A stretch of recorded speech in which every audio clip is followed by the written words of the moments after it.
Tak ahoj, vítajte na kanáli For Work and Fun a v dnešnom videu sa pozrieme na hobby zváračku pre trubičkový drôt značky Eweld. Takže poďme na to, vyskúšame a poriadne ho otestujeme.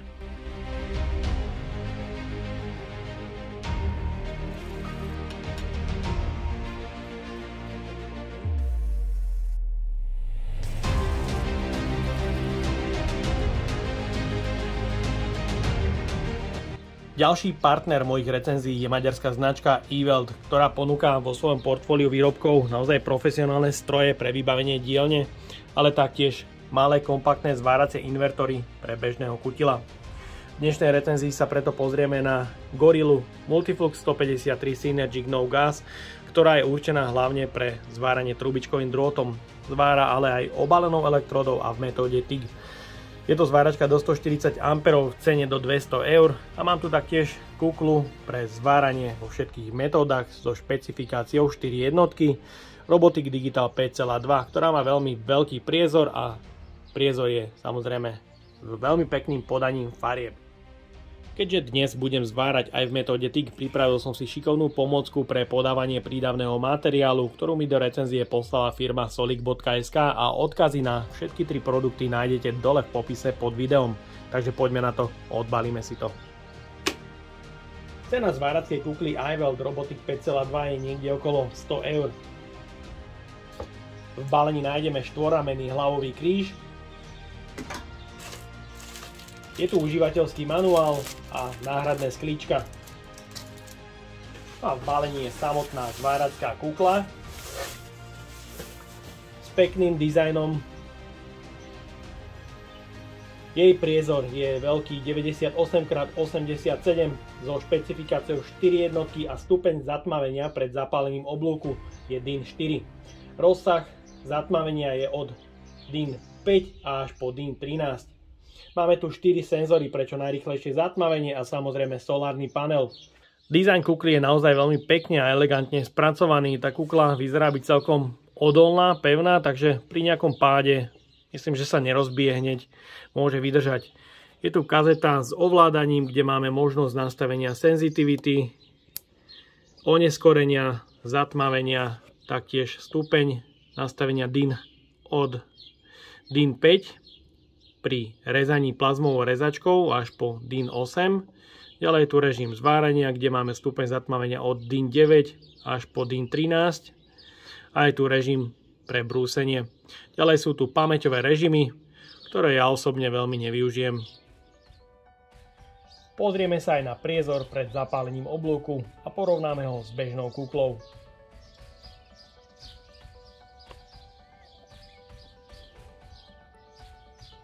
Takže môžete vidieť skreslenie farieb do zelena.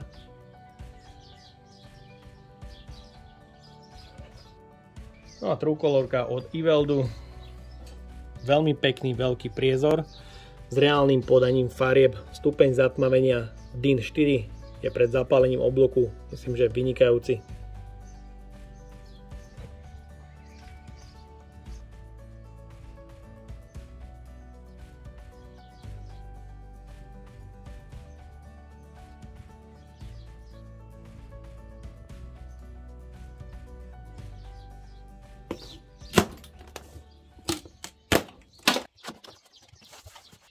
Zváračka je určená pre osadenie cievky D100 do 1 kg. V balení nájdeme trubičkový drôt s priemerom 0,9 mm. Ďalej v balení nájdeme kliešte pre držanie obalenej elektródy do 200 A. Tie kliešte budú určite stačiť. Je tu kábel o dĺžke 230 cm. Jeho prierez je 1x16 mm. V reze je to ale hliník s pomedeným vláknom. Je tu šteker 1025. Ďalej v balení nájdeme kliešte pre uzemnenie, ktoré sú len plechové, samozrejme veľmi slabé. Ich kábel 190 cm, v priereze 1x16 mm. Podľa hmotnosti ide taktiež o hliník, ktorý je len pomedený. Máme tu šteker 1025. No a ďalej je v balení samotný horák, ktorý je ku zváračke integrovaný napevno. V balení taktiež nájdeme užívateľský manuál. Je veľmi malých a kompaktných rozmerov, je kompletne vyhotovená z plechu, takže je to pevný materiál. Zhora nájdeme jedno pevné madlo pre jednoduchší transport a čo sa mi páči je, že zo spodu sú gumové podložky a na stole zváračka nebude šmýkať. A hlavne je to určené pre nenáročného užívateľa, ktorému pre domáce použitie stačí zvárať trubičkovým drôtom a občas potrebuje zvárať aj obalovanou elektródou. Z boku nájdeme prieduch odvetranie a veľké logo Gorilla. Ďalej je tu tlačítko zapnutie, vypnutie, malinký ventilátor pre chladenie zváračky a možnosť uzemnenia.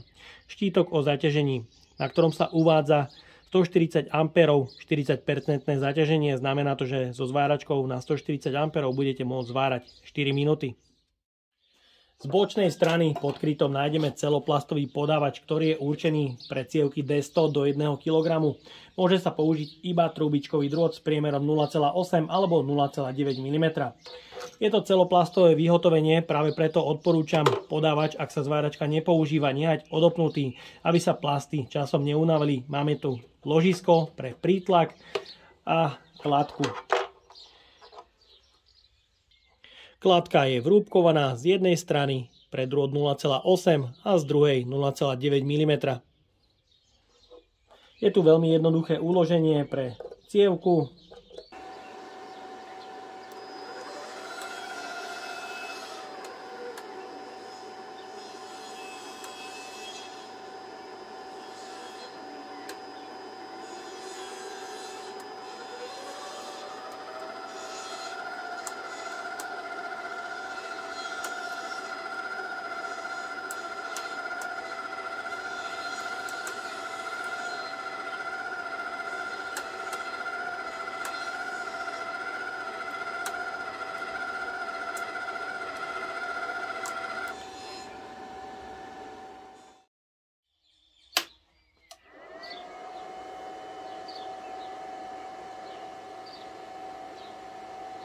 Hlučnosť chladenia zváračky je do 70 decibelov. Z telnej strany nájdeme ovládací panel, kde je kontrolka prehriatia, kontrolka zapnutia stroja.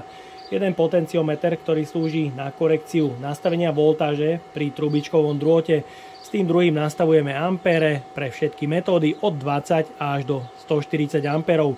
Je tu mikrospínač pre navolenie metódy, trubičkový drôt, režim lifting a obalená elektróda. Je tu prieduch odvetrania, šteker pre uzemniace kliešte a šteker pre držanie obalenej elektródy. Horák je zo zváračky vyvedený napevno, jeho dĺžka je 180 cm. Je to ten najjednoduchší horák, ktorý tu má samozrejme aj háčik pre zavesenie a príslušenstvo pre horák je bežne dostupné, voľne predajné. Špička je 0,9. Začíname s váraním metódou obalenou elektródou. Sú to bazické elektródy od priemeru 2 mm až po 3,2 a vyskúšame zvárať aj nehrdzavejúcu oceľ.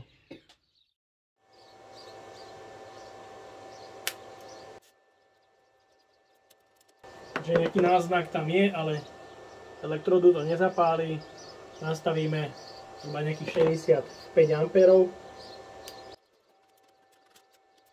Znova tu nebude stabilný oblúk, nastavíme 80 A.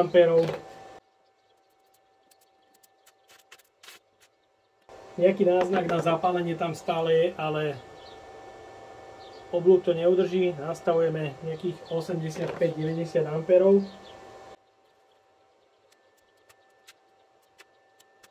No a orientačne nastavím nejakých 90 alebo 95 A. Stále na dvojke elektróde.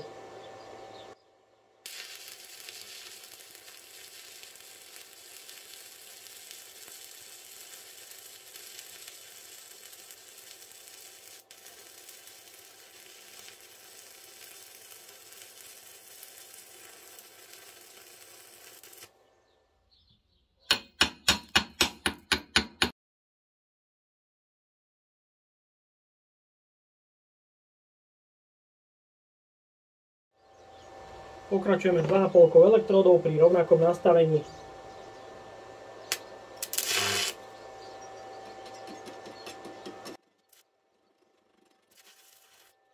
Je vidieť, na tej 2,5 elektróde mu musím pridať aspoň na tých 100-110 A.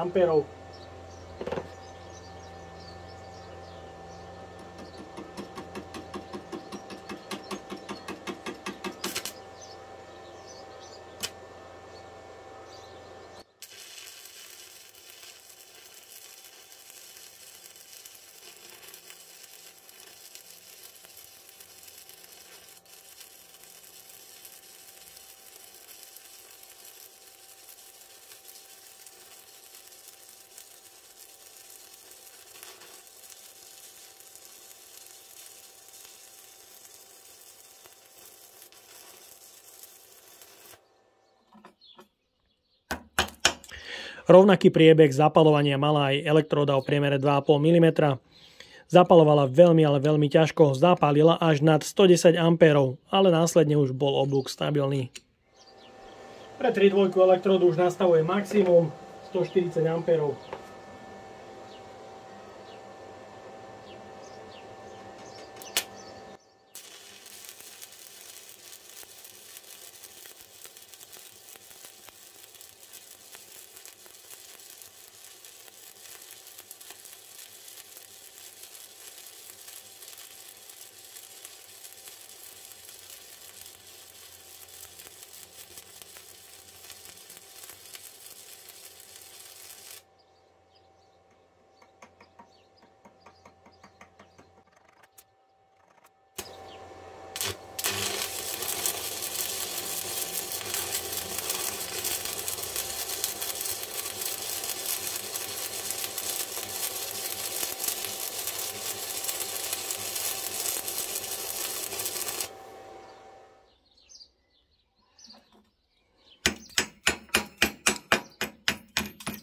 Naopak elektróda o priemere 3,2 mm na 140 A zapálila veľmi pekne.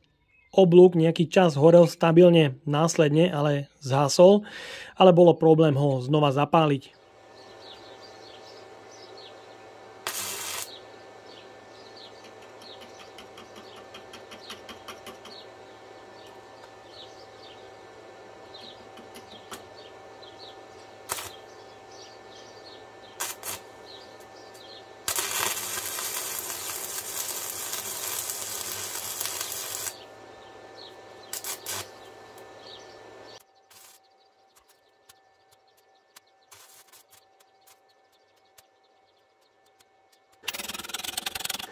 Takže elektróda 2,5 mm pre nehrdzavujúcu oceľ zapálila, ale oblúk sa nedržal stabilne.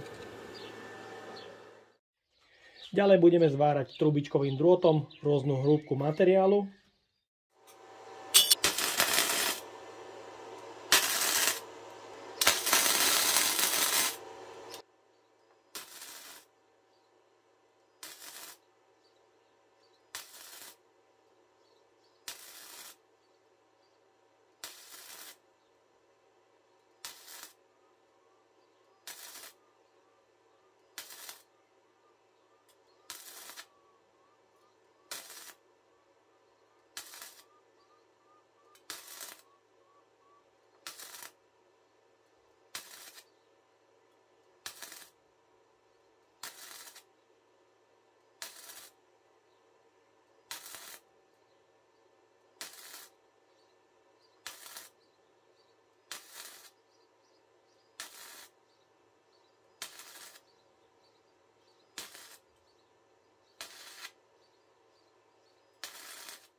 Takže zvár tenkého plechu, hrúbky materiálu 1 mm sa podarilo. Môžete vidieť miestami už aj nejaké to prepálenie, ale myslím, že ten prievar tam bol celkom schopný. Možno stačilo ubrať 10 A a bolo by to lepšie.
Pomôcka pre tygové zváranie vyzerá byť naozaj veľmi zaujímavá. Je to veľmi ľahké, dá sa to použiť niekoľkými spôsobmi.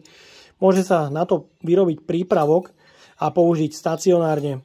Ďalej sa dá uchopiť do ruky a podávať drôt ručne. Je tu niekoľko otvorov na prepchatie prídavného materiálu, 2 kolieska a 1 magnet. Prídavný materiál sa prevlečie otvormi. Prídavný materiál tam drží vynikajúco, takže nevypadáva to samovolne a podáva sa naozaj veľmi pekne, ľahučko a plynulo.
V dnešnej recenzii som odkúšal pomerne dosť veľa nových produktov. Jedným z nich bola kukla pre zváranie a musím povedať, že sa mi s ňou zváralo veľmi pekne. Ten dizajn sa mi strašne páči, má veľmi veľký a pekný priezor so zatmavením DIN 4, takže naozaj sa do zvaru pozerá pomocou tej kukly vynikajúco. V Methodetik taktiež nepreblikuje, takže tú kuklu môžem odporučiť. Ďalej som odskúšal rukavice značky Eweld a musím povedať, že aj tie sú vynikajúce, sú veľmi dobré, sedia na ruke naozaj veľmi dobre. Sú ušité fakt na mieru a sú veľmi mäkké, takže sa s nimi robí veľmi dobre. Naopak zváračka v trojkombinácii ma vôbec neoslovila, hlavne z dôvodu, že bazické elektródy zapalovala veľmi, ale naozaj veľmi ťažko. 2,5 zapálila až na 110 A, čo je podľa môjho názoru veľmi, ale veľmi veľa. Naopak trubičkovým drôtom, na čo je táto zváračka určená a primárne stavaná, sa s ňou zváralo, myslím, že celkom fajn. Drôt podávala stabilne a dokázal som ako tak zazvárať aj tenký materiál o hrúbke 1 mm. Mal som tam nastavených 50 A bez korekcie a občas to niekde prepálilo, takže stačí ubrať 10 A a nebude to prepalovať. Taktiež ostatné zvary, myslím, že ten kúťak je celkom pohľadný až na ten roztrek, ktorý je normálnou charakteristikou trubičkového drôtu.